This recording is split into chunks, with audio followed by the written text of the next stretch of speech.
hello students, and today we are going to dive into a very new chapter of this series, and the chapter name is arithmetic progression. In this lecture we will discuss about the exercise 5.1 and its basic concept, formulas. Let's start the chapter. So first of all we will learn about what is arithmetic progression, even what is a progression. So a sequence of number in which each term is obtained by adding a fixed number to the preceding term except the first term. ये definition अभी अधूरी है, हम इसमें कुछ चीज़ें और add करेंगे, जैसे बाय एडिंग और सब्ट्रैक्टिंग, या तो ऐड करने पे या फिर सब्ट्रैक्ट करने पे या फिर कुछ भी ना करने पे, मतलब ज़ीरो। जैसे कोई नंबर्स, कैसे कोई मैंने सीरीज़ लिख दी 1 1 1 1 1, ये भी एक अर्थमेटिक प्रोग्रेशन है, ठीक। और अर्थमेटिक प्रोग्रेशन में कुछ इंपॉर्टेंट टर्म्स होते हैं, जैसे फर्स्ट टर्म को हम डिनोट करते हैं ए से, कॉमन डिफरेंस को हम डिनोट करते हैं डी से।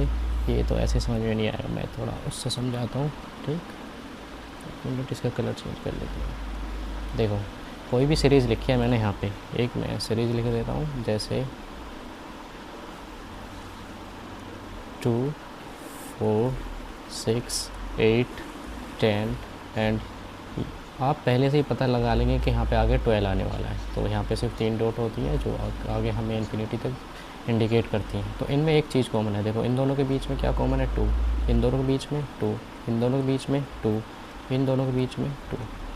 तो ये जो 2 है, ये स्टार्टिंग वाला, इसको बोलते हैं ए यानी फर्स्ट टर्म, और ये जो है 2 यानी सभी टर्म के बीच में जो भी डिफरेंस है इसको बोलते हैं डी, ठीक, यानी इसको बोलते हैं कॉमन डिफरेंस।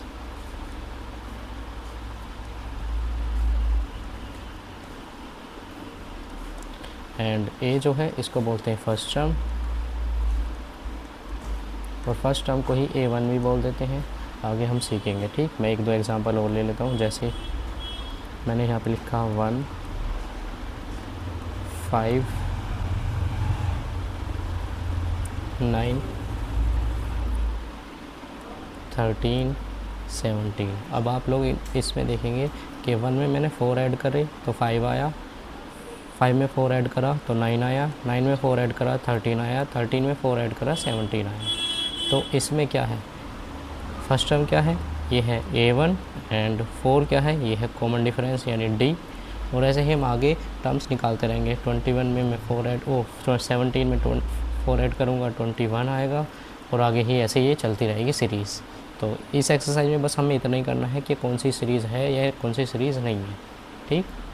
देखिए अब आगे, तो जनरल फॉर्म क्या होती है AP की, ठीक। कोई भी AP है तो उसकी जनरल फॉर्म क्या होनी चाहिए, देखो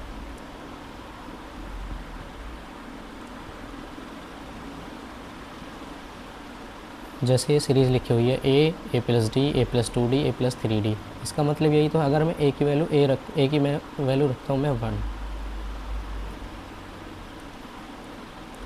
अगर मैं A की वैल्यू रखता हूँ 1, ये भी विजिबल नहीं है, अगर मैं A की वैल्यू रखता हूँ 1, ठीक, तो ये क्या है, अगर D की मैं वैल्यू रखता हूँ 2, तो ये हो जाएगा 1 + 2, और ये क्या हो जाएगा 1 + 2 × 2, अगली 1 + 2 × 3। तो सीरीज़ क्या बन के आएगी यहाँ पे, 1 1 के बाद 3 3 के बाद 4 और 1 5 5 के बाद 3 2 6 और 1 7। यानी ये जो सीरीज़ आई है आपकी ऑड नंबर की सीरीज़, इसमें मैंने एक और रखा था 1 और कॉमन डिफरेंस था इसमें 2। तो जनरल फॉर्म जो होती है किसी भी AP की वो ऐसी होती है A + D A + 2D A + 3D A + 4D and so on, आगे A + n-1 × D लास्ट वाले में। क्यों आपने देखा होगा, चलो बाद में बताएंगे, ये आगे की चीज़ है। तो बस आपको इतना ही याद रखना है कि जनरल फॉर्म क्या होती है किसी भी AP की, ये होती है जो यहाँ पे लिखी हुई है, ठीक।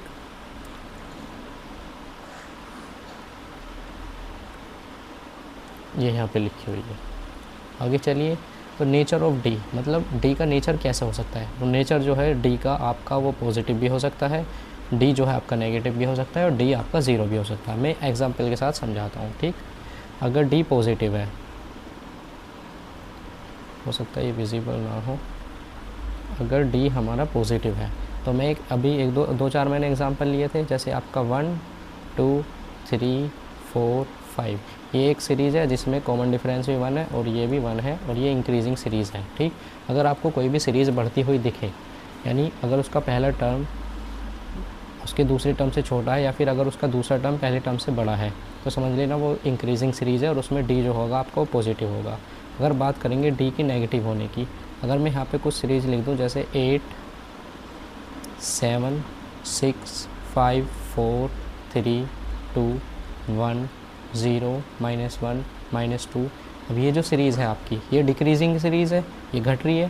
पहले 8 था, फिर 7 हुआ, 7 से 6, 6 से 5।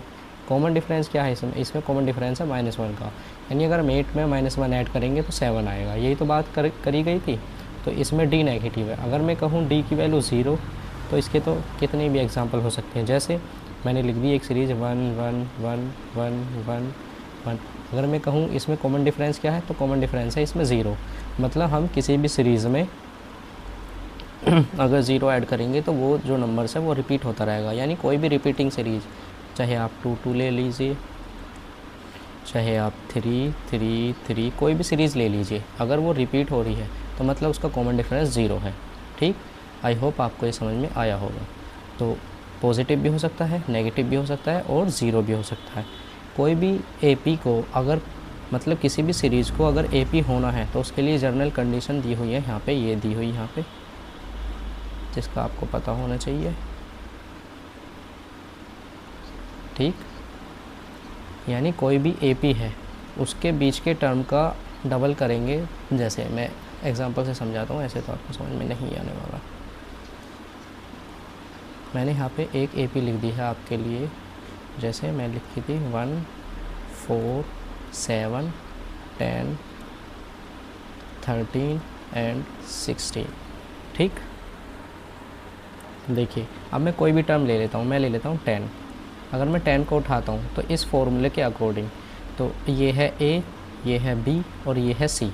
अगर हम डी का 2 गुना करेंगे यानी 2 × 10 करेंगे तो वो बराबर होना चाहिए ए प्लस सी के, यानी 7 + 13 के बराबर होना चाहिए। आप लोग देखेंगे तो यहाँ पे हो गया 20, जो कि बराबर है 7 + 13 = 20। अगर ये बराबर आ रहा है, अगर ये बराबर आ रहा है, कोई भी उठा लीजिए, आप इसको देख लीजिए, जैसे 2 × 13 विच इज इक्वल्स टू 26, और हम इसका और इसका सम करेंगे 10 + 16 = 26।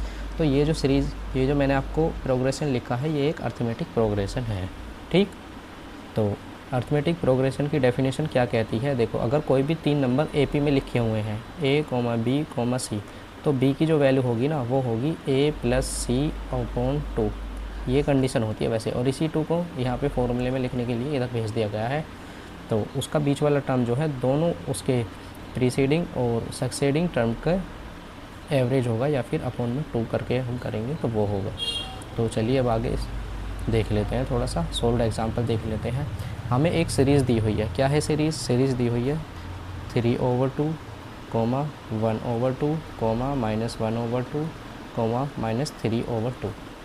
तो राइट द फर्स्ट टर्म, जैसे कि फर्स्ट टर्म आपको मैं बता चुका हूँ। फर्स्ट टर्म क्या होता है, किसी भी सीरीज़ का पहला वाला टर्म फर्स्ट टर्म होता है ए। ठीक, और हमें इसमें कॉमन डिफरेंस निकालना है। तो कॉमन डिफरेंस का क्या फॉर्मूला होता है, कॉमन डिफरेंस का फॉर्मूला होता है a2 - a1 और an - an-1 और an + 1 - an। आप इन तीनों फार्मूला में से कुछ भी लगाइए, हमेशा निकलेगा। मतलब आप इस सीक्वेंस का कोई भी नंबर उठा लीजिए, कोई भी, अगर हम उसमें से इसको उससे पहले वाले को माइनस करेंगे तो वो डी का फॉर्मूला हो जाता है। जैसे मैंने यहाँ पे लिखा a2 - a1, तो a2 कौन सा है, ये a1 है, ये a2 है, ये a3 है, ये a4 है, और आगे ही ऐसे चलते रहेंगे। तो a2 में से मैं a1 को माइनस करूँगा, मतलब 1/2 में से मैं 3/2 को माइनस करूँगा। ठीक है, डिनोमिनेटर सेम है, माइनस कर दीजिए। 1 में से 3 को -1 -3/2 which is equals to -2/2, and we have -1, so d will be -1. According to this question we have d will be -1. so चलिए अब आगे करते हैं। देखिए इसका दूसरा ही एग्जांपल है, which of the following list of the numbers forms an A P. हमें बताना है कि इनमें से कौन सा ए पी बना रहा है, कौन सा ए पी नहीं बना रहा। ठीक, अगर वो ए पी बनाता है तो उसके हमें नेक्स्ट के 2 टर्म आगे के लिखने हैं। ठीक, तो चलिए स्टार्ट करते हैं सॉल्व करना। मैं कोई लाइट कलर ले लेता हूँ, लाइट भी ग्रीन।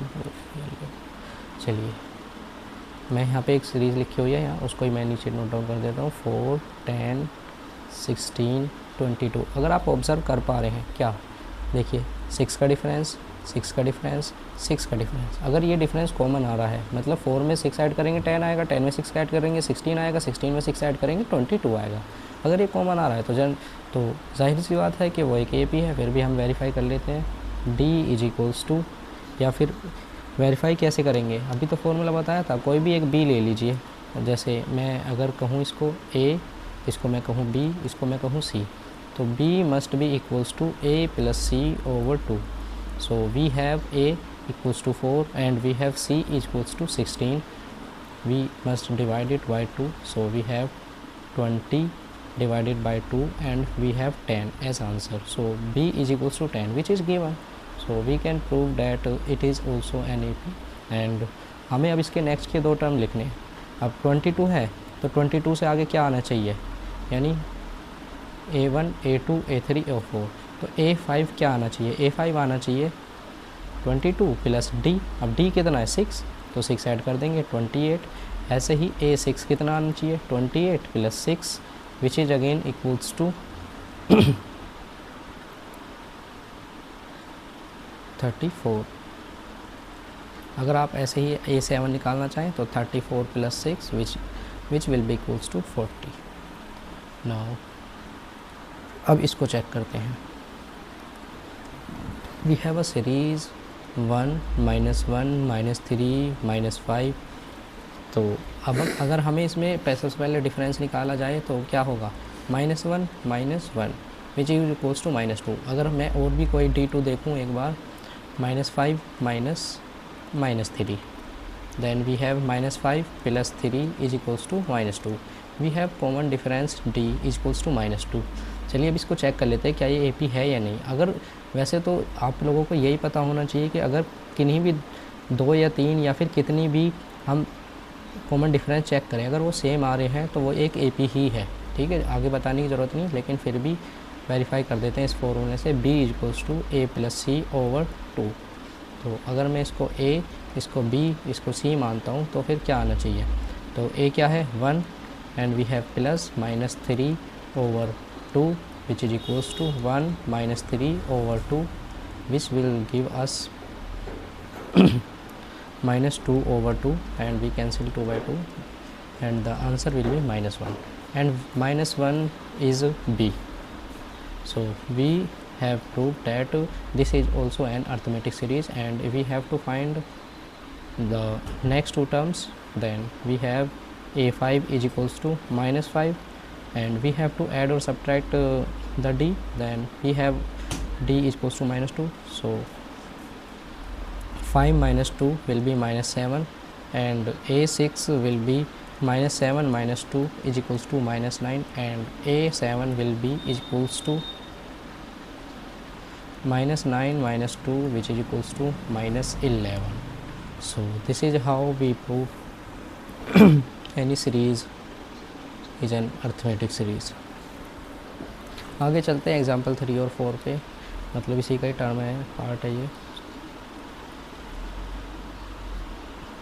इसमें क्या है, ये -2 था, ओके, ये इंक्रीजिंग डिक्रीजिंग हो रहा है। देखिए अगर मैं यहाँ पे चेक करता हूँ इन दोनों के बीच में difference 2 - -2 which is equals to 4। अगर मैं इन दोनों के बीच में डिफरेंस चेक करता हूँ तो क्या आएगा, -2 - 2 विच इज इक्वल्स टू -4। तो D ही कॉमन नहीं आ रहा। अगर किसी भी सीरीज़ का D कॉमन नहीं आ रहा तो फिर वो अर्थमेटिक सीरीज़ कैसे हो जाएगी। सो अगर हमें रीज़न लिखना हुआ, as we can see that the common difference of this series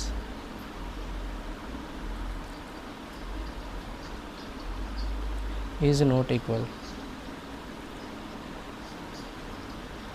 so this is not an arithmetic series. अगर हम और भी चेक करना चाहें, जैसे b equals to a plus C over two, इसी से चेक करें अगर हम b1, तो यहाँ पे क्या होगा, अगर मैं इसको a मानूँ, इसको b मानूँ और इसको c मानूँ, तो इसी के अकॉर्डिंग क्या होना चाहिए, -2 plus -2 upon 2, so -4 upon 2 which give us -2। अब जो कि -2 नहीं है, +2 है, बस तो बात कर रहा हूँ। ये जो है अर्थमेटिक सीरीज़ नहीं है, आप लिख देना ऐसे, this is not an arithmetic series. अब इस वाली को चेक कर लेते हैं। अगर इस वाले को आप चेक करेंगे तो आप लोग देखेंगे कि यहाँ पे जो है 0 का डिफरेंस है, यहाँ भी 0 का है, लेकिन यहाँ पे +1 का हो गया, फिर 0 0, फिर यहाँ पे +1 हो गया, 0 0। अगर आप देखेंगे फिर यहाँ से 4 4 4 आएगा, लेकिन ये कोई अर्थमेटिक सीरीज़ नहीं है। ये एक सीक्वेंस तो है जिसमें पहले 1 1 1 ऐड हो रहा है, मतलब पहले 0 0 0 ऐड हो रहा है, फिर 1 1 1, फिर 0 0, फिर 1 1 1, लेकिन ये अर्थमेटिक नहीं है, क्योंकि अर्थमेटिक की क्या कंडीशन थी कि b जो है आपका वो a प्लस c/2 के होना चाहिए।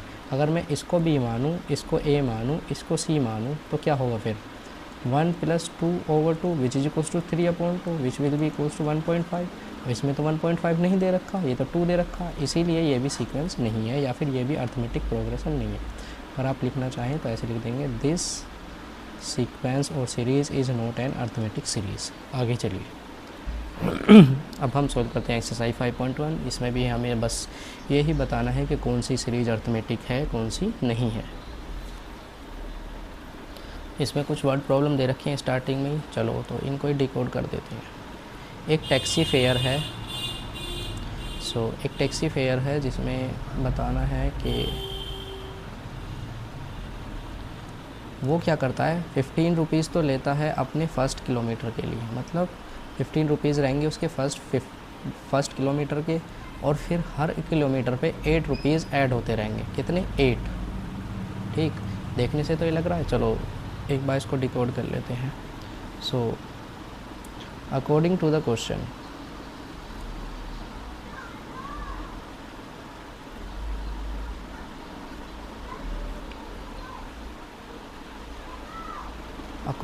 Question, the fare will be, fare मतलब किराया, क्या होना चाहिए।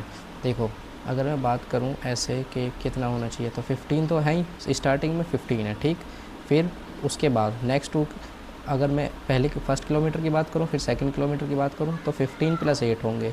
अगर मैं थर्ड किलोमीटर की बात करूं, फिर 15 + 8 + 8, ठीक। फिर ऐसे ही आगे मैं बात करता हूं, तो 15 + 3 × 8। अगर आप लोग ध्यान से देखेंगे, क्या देखेंगे ध्यान से, तो ये सीरीज़ क्या बनी, देखो 15 के बाद यहाँ पे 15 + 8, फिर उसके बाद 15 + 2 8, 2 × 8, फिर उसके बाद 15 + 3 × 8, फिर उसके बाद 15 + 4 × 8, और ऐसे ही ये आगे किराया चलता रहेगा। तो हम ध्यान से देखेंगे तो 15 क्या है, a है, और कॉमन डिफरेंस जो है आपका वो है 8, ठीक, क्योंकि 8 हर बार ऐड हो रहा है, और जो फिक्स नंबर है वो है a, ठीक, जो है 15। तो आप लोग देखिए यहाँ पे तो हम कह सकते हैं दिस इज़ एन AP, ठीक। अगर आप चेक करना चाहें तो चेक भी कर सकते हैं, b = a + c/2 से, बाद में कर लेना, ज़रूरत नहीं है, ठीक। आगे चलिए, अब ये दूसरा क्वेश्चन है, the cost of digging a well after every metre of digging when it cost 150 for the first and rate rises 50 for each subsequent metre. अगर आपको लगातार किसी चीज़ में इंक्रीमेंट या फिर डिक्रीमेंट दिख रहा है एक फ़िक्स नंबर के बाद, वो हमेशा AP ही होता है। चलो देखो इसमें क्या क्या रखा है, अब 15 पहले मीटर के लिए 150 रुपये लेगा, वो अगले मीटर के लिए 150 में 50 ऐड कर देगा, फिर अगले किलोमीटर के लिए 150 + 50 + 50। अब आप देखेंगे यहाँ पे, देखिए पहले वो ले रहा है 150, फिर लेगा वो 200, फिर लेगा वो 250, फिर लेगा वो 300, ठीक। ऐसे ही नंबर बढ़ता जा रहा है, 50 50 50, और आगे भी ऐसे ही चलता रहेगा। तो ये भी एक AP है, this is also an AP। ठीक, आगे चलिए। The amount of money in an account every year when 10,000 is deposit. Compound interest कभी भी अर्थमेटिक प्रोग्रेशन में नहीं होता। कंपाउंड इंटरेस्ट की बात करें तो वो ज्योमेट्रिक प्रोग्रेशन में होता है, जीपी में होता है। ठीक, क्यों? क्योंकि कंपाउंड इंटरेस्ट पे ऐसे ऐड नहीं होता। देखो कंपाउंड इंटरेस्ट कैसे वर्क करता है। अगर मैं कहूँ कि कोई भी हमने जैसे प्रिंसिपल ले लिया, यहाँ पे दे रखा है वो 10,000 दे रखा है उसने, ठीक है, तो ये हो गया 10,000। तो अगले साल वो कितना होगा, 10,000 का 8% ऐड हो जाएगा उसमें। 10,000 का 8% कितना होना चाहिए, 10,000 का 8% 800। तो अगले ईयर हो जाएगा 10,000 प्लस 800। ठीक, अब अगले ईयर कंपाउंड इंटरेस्ट के लिए ये ही प्रिंसिपल है और इसका ही 8% निकलेगा आगे जो भी कुछ आएगा। तो इसीलिए कंपाउंड इंटरेस्ट कभी भी अर्थमेटिक प्रोग्रेशन नहीं बनाता, कंपाउंड इंटरेस्ट बनाता है ज्योमेट्रिक प्रोग्रेशन। तो ये एपी नहीं है।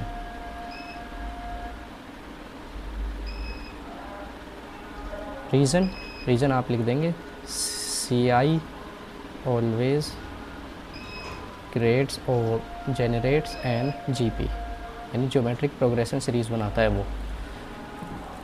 देखो हमें क्या लिखना है, स्टार्टिंग के 4 टर्म्स लिखने हैं किसी भी एपी के जिसमें ए और डी दे रखा है। तो फॉर्मूला हमारे पास है तो हम लिख सकते हैं। तो स्टार्टिंग के 4 टर्म्स क्या होंगे, A plus D, A plus 2D and A plus 3D। अगर आप फॉर्मूले से नहीं जाना चाहें बेसिक से जा सकते हैं। तो A1 क्या है, ये तो 10 ही है, तो अब 10 के बाद उसमें 10 और ऐड होगा, फिर बनेगा 20, 20 के बाद 10 फिर ऐड होगा, होएगा 30, और 30 के बाद फिर 10 ऐड होगा 40। तो स्टार्टिंग के 4 टर्म्स ये होंगे इस सीरीज़ के।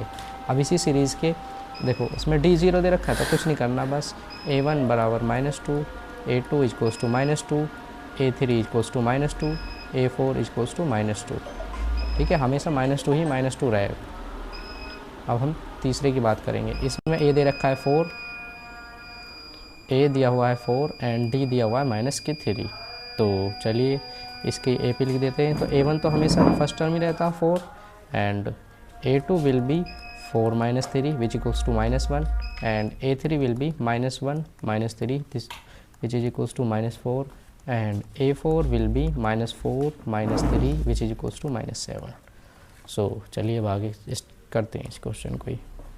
देखिए ए दे रखा है -1, डी दे रखा है -2। 4 टर्म्स लिखने, ध्यान से लिखेंगे इस बार।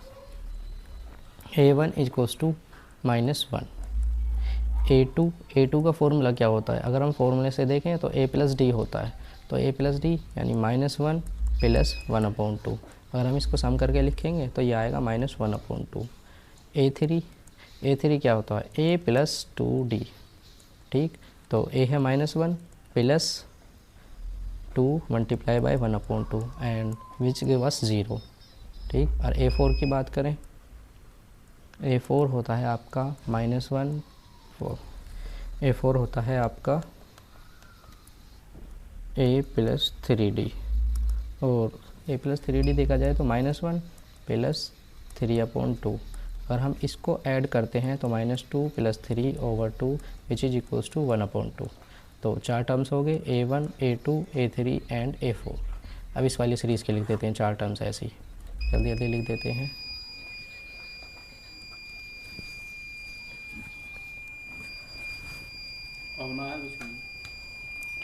ठीक, तो इसमें जो दे रखा है आपका A दे रखा है, तो A1 तो वही होता है सेम जो A होता है -1.25। तो A2 की अगर हम बात करें तो A2 कैसे लिखा जा सकता है, या तो आप फॉर्मूला लगाइए A प्लस डी करिए, या फिर आप A1 प्लस डी भी कर सकते हैं। ठीक, बात एक ही है।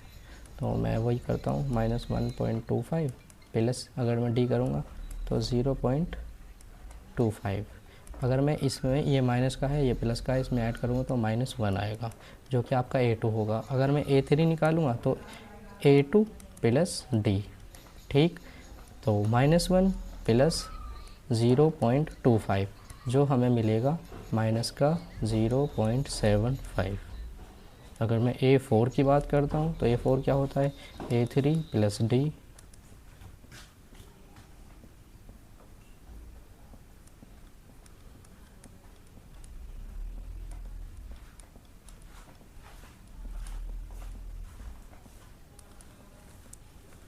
तो ये कितना होगा, A3 में हम D ऐड करेंगे तो ये आएगा आपका 0.50, वो भी माइनस का।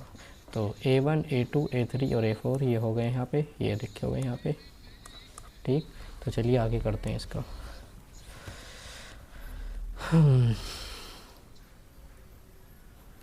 ठीक है, हमें क्या बताना है इसमें। For the following APs right the first term and the common difference.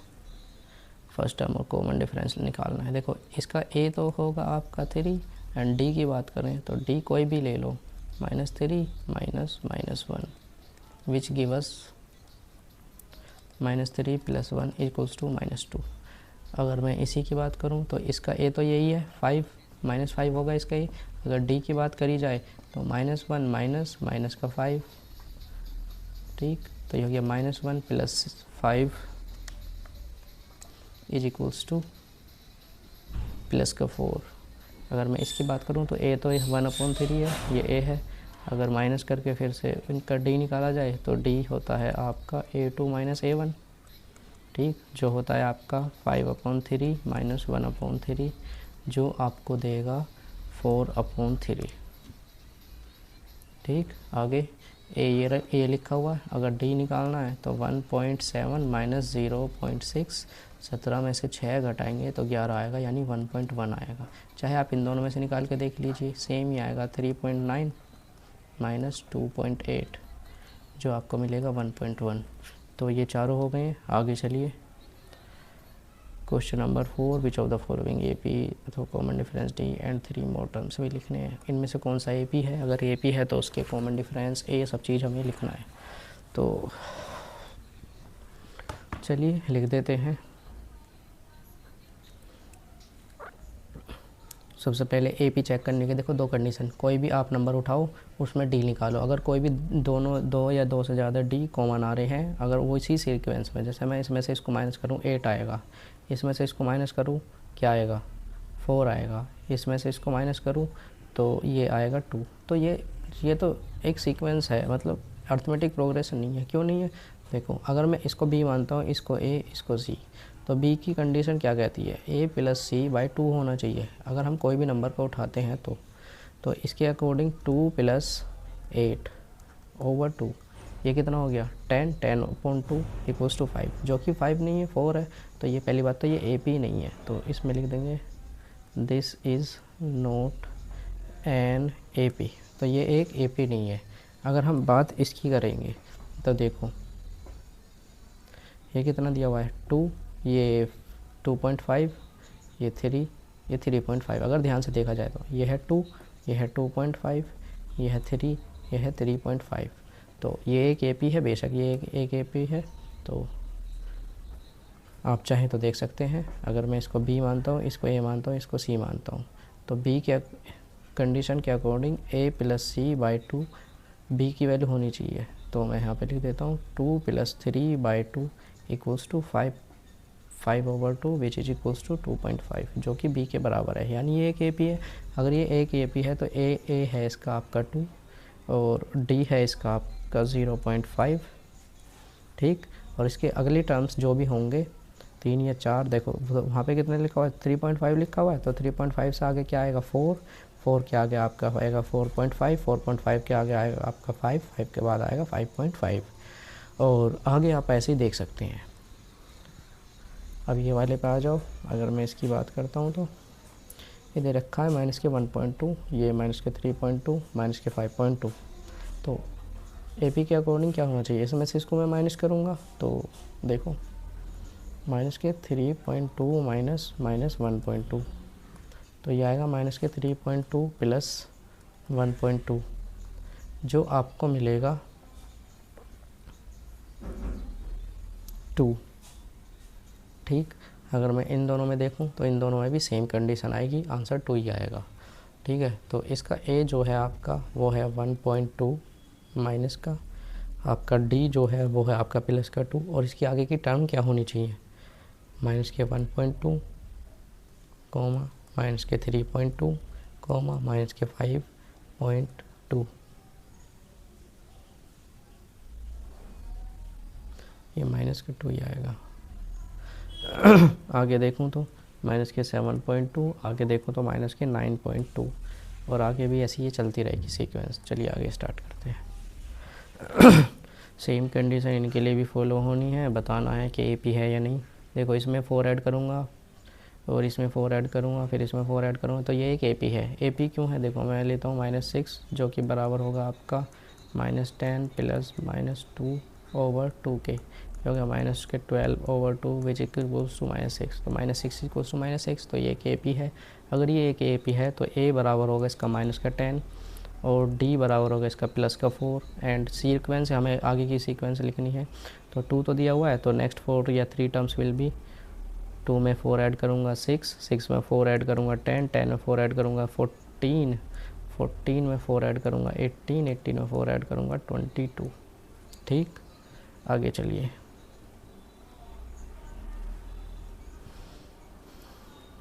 Five का सॉल्यूशन करेंगे। ओके, तो ये भी एक AP है। AP क्यों है, देखो अगर मैं इसमें से इसको माइनस करूँगा 3 + √2 - 3, हमें क्या मिलेगा, √2 मिलेगा। ऐसे ही अगर मैं इसमें से इसको माइनस करूँगा 3 + 2 √2 - 3 - √2, तो ये 3 से 3 तो कैंसिल हो जाएगा, और इसमें से 2 √2 में से √2 माइनस करेंगे √2 आएगा, यानी कॉमन डिफरेंस आपका बराबर है, तो ये एक AP है। तो इसके अकॉर्डिंग A बराबर होगा आपका 3, D बराबर होगा आपका √2।